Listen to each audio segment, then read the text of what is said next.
हरे कृष्णा।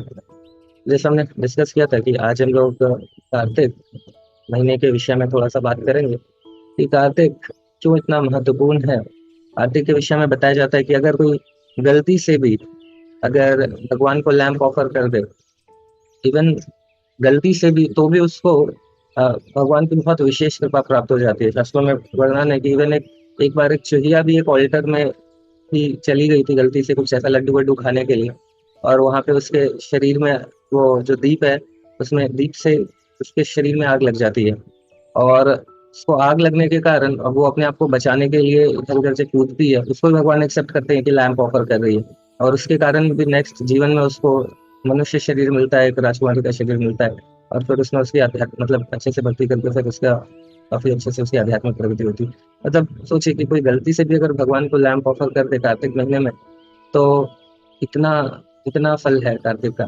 इसलिए आप लोग अगर ये चीज को ऑल ओवर वर्ल्ड स्कॉन में इस महीने को प्रयास किया जाता है कि हर डिवोटी ये भी प्रयास करते हैं कि उनकी भी भक्ति बहुत अच्छे से हो, और ये भी साथ साथ में प्रयास करते हैं कि इसमें सभी लोगों को भी, जो भी उनके अड़ोस पड़ोस फ्रेंड्स जितने लोग हैं, सभी को भगवान की ज्यादा से ज्यादा कृपा प्राप्त हो। जैसे मैं भुवनेश्वर में जब था, तो भुवनेश्वर में क्या होता है कि डेली पूरे कार्तिक महीने तक हर सुबह जो गृहस्थ लोग हैं वो लोग सभी लोग मिलके हरिनाम संकीर्तन करते हैं हर दिन, डेली। और बहुत बड़ा समूह भक्तों का, कॉन्ग्रेगेशन डिवोटीज का, सैकड़ों भक्त लोग मिलके अब मतलब अब किस तरीके वो 8 साढ़े 8 बजे उनका ऑफिस ऑफिस रहता है, तो 7 8 बजे तक ऐसा करते हैं।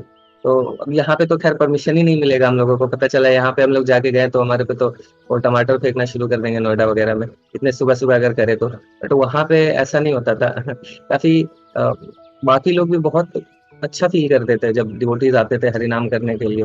इवन उसमें सुबह भी लोग आके नीचे और डिवोटीज का स्वागत करते थे। तो मैं भुवनेश्वर में देखता था कि ये डेली होता है, तो ऐसा हर मंदिर में अलग अलग तरीके से जहाँ जिस तरीके से लोग हैं।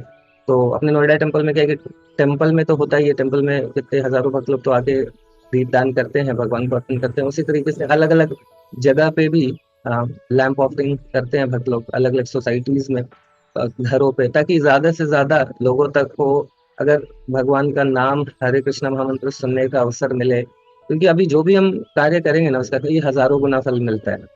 तो लोगों को भी भगवान की कृपा देना, स्वीकृति देना जिससे वो भक्ति करे, तो इससे अच्छा अवसर, कार्तिक से अच्छा अवसर तो हो ही नहीं सकता है ना। यानी कि एक लैंप ऑफर करना मतलब वो असमवेग यज्ञ जैसा उसको मतलब फल मिलता है, एक लैंप ऑफर करना। तो आप सोचिए कितनी विशेष बात है। तो प्रश्न उठता है कि ये कार्तिक महीना इतना महत्वपूर्ण क्यों है, क्यों ऐसा है कि भगवान कार्तिक महीने को इतनी वैल्यू दे रहे हैं, और उसमें जो भी उनकी भक्ति कर रहे हैं उसको कई हजार गुना फल देते हैं। तो उस पर थोड़ा हम लोग चर्चा करेंगे, है ना। तो कार्तिक में क्या है कि अ, जैसे भगवान वृंदावन में अपनी सबसे सबसे गोपनीय लीला, सबसे कॉन्फिडेंशियल लीलाएं, और जो सबसे ज्यादा लविंग रेसिप्रोकेशन वाली लीलाएं भगवान वृंदावन में करते हैं। और यहाँ पे क्या है कि भगवान जब वो लीलाएं करते थे, जैसे उसमें से भगवान की सबसे मधुर लीलाओं में से एक है माखन चोरी की लीला, है ना। सबसे मधुर है। यही है भगवान और एक मनुष्य में डिफरेंस। हम कभी हम डिस्कस करेंगे क्या कि दाऊद इब्राहिम कैसे क्रिमिनल है या कोई और चोर कैसा है ना। बट भगवान अगर चोरी भी करते हैं तो सारे साधुओं के लिए, सारे भक्तों के लिए वो आनंद का विषय हो जाता है ना। यही डिफरेंस है एक भगवान भगवान में और एक नॉर्मल मनुष्य में, कि भगवान का हर कार्य ही मधुर है ना। और क्यों ऐसा है, क्योंकि भगवान की ये जो लीला का पर्पस, कोई दूसरा व्यक्ति चोरी करता है, डकैती डालता है, तो उसका पर्पस उसका सेल्फिश इंटेंशन होता है। लेकिन लेकिन भगवान जब लीलाएं करते हैं, तो भगवान का पर्पस सिर्फ और सिर्फ अपने भक्तों को प्रेम प्रेम का आदान प्रदान करना होता है, और उनको प्रेम देना होता है। तो ये तो भगवान की जो सबसे मधुर लीला है माखन चोरी की लीला, तो भगवान जाते थे सभी के घरों में, और घरों में जाके खूब सारा मतलब जहाँ पे जो भी मक्खन कहीं भी छुपा लो, भगवान खोज के निकाल देते थे, खूब खाते थे, और अपने फ्रेंड्स को भी खिलाते थे। जब उनका पेट भर जाता था तो बंदर को खिलाते थे, है ना। तो बंदरों का भी पेट भर जाता था। तो तब तक क्या आ जाते थे कि कोई उनको पकड़ने आ जाता था कि अरे ये आप हमारे यहाँ माखन चोरी कर रहे हैं, तो ऐसा बोलते थे कि आपका मक्खन कौन चोरी करेगा, है ना। आपका ऐसा घटिया मक्खन है कि मेरे हमारे जो बंदर है वो भी नहीं खाते हैं। अभी देखिए बंदर को दे रहे, बंदर भी नहीं खा रहा है, और बंदर कहाँ से खाएगा, उसका तो पेट ऑलरेडी भरा हुआ है। तो इस तरीके से खाते भी थे, बेइज्जती भी करते थे। तो खूब सारी बदमाशी ऐसा करते थे। तो यशोदा मैया हमेशा क्या होता था कि सभी लोग कंप्लेन करने जाते थे यशोदा मैया के पास। तो वास्तव में कंप्लेन करने का पर्पस ये नहीं होता था कि यशोदा मैया को, पर्पस सिर्फ ये नहीं था कि यशोदा मैया को कंप्लेन करना। वास्तव में उसका पर्पस गोपियों का ये होता था कि इसी बहाने जो यशोदा मैया उस वो रस का आस्वादन नहीं कर पा रही हैं, तो उस रस का आस्वादन वो कर सके। तो वो उनका पर्पस होता था कि इसी बहाने यशोदा मैया को भी तो सुनने को मिले। और भगवान ऐसे एकदम बदमाशी करते थे। जैसे क्या हुआ, एक बार एक गोपी थी, उनके घर पे गए तो वो पकड़ ली भगवान को, बोले। और यशोदा मैया मानती भी नहीं थी।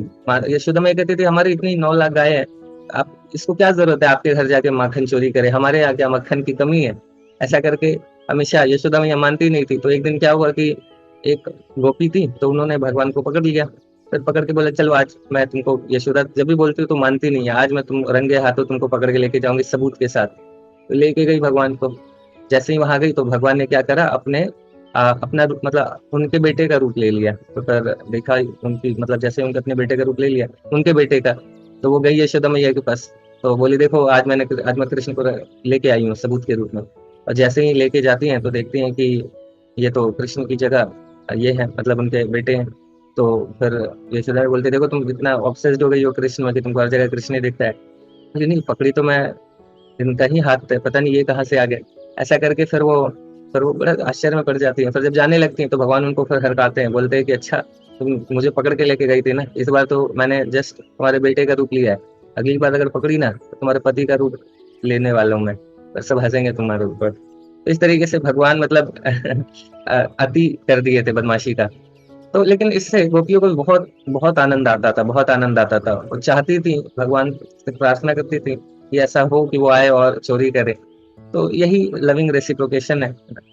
तो हरे कृष्णा हरे कृष्णा कृष्ण कृष्णा हरे हरे हरे राम